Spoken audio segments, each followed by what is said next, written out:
Vile nyinyi wana AIPCA mumeungana mkawa kitu kimoja, Mungu akawabariki. Leo ni kanisa kubwa. Pia mimi kama kiongozi wa nchi hii, nia yangu, mpango yangu ni kuunganisha Kenya iwe moja.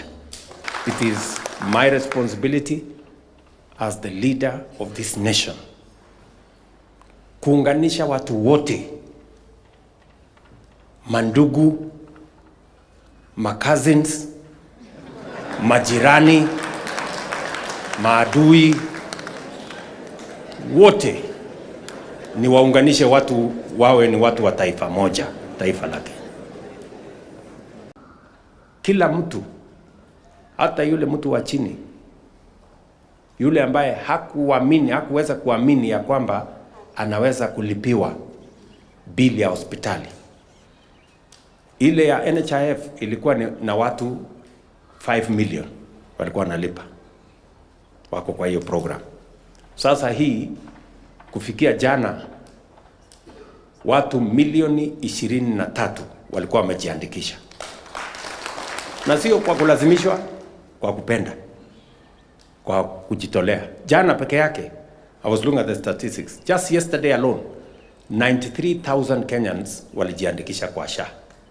Jana peke yake. Nyinyi mnanielewa? Kwa sababu wananchi wengi wamefunguka macho, wameanza kuona, ala, mama fulani alilipiwa na SHA, mzee fulani alilipiwa na SHA, mtu wa kijiji fulani alilipiwa na SHA. Ni kweli ama si kweli? Mumesikia hiyo maneno ama bado haijafika huko kwenu? Imefika?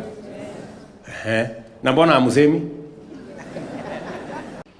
Tayari every technical training college tumeweka computers, na saa hizi vijana 200,000 wanafanya kazi ya mtandao kwa digital jobs.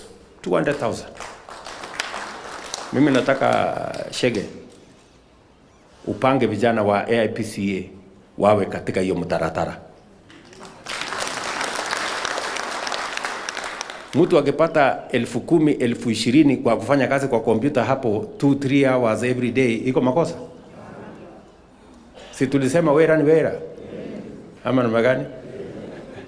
Ama tulikuwa tumesema itakuwa namna gani? Si ndio?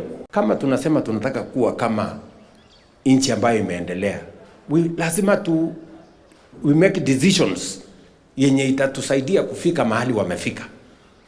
You cannot arrive there kama you are making the wrong decisions. So, saizi kazi hiyo inaendelea.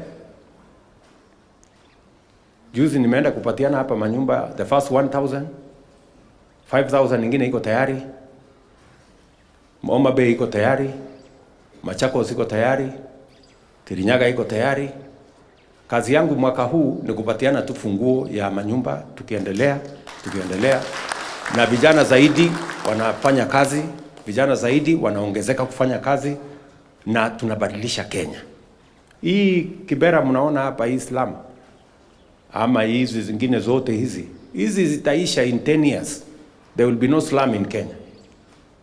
We will be living in decent life.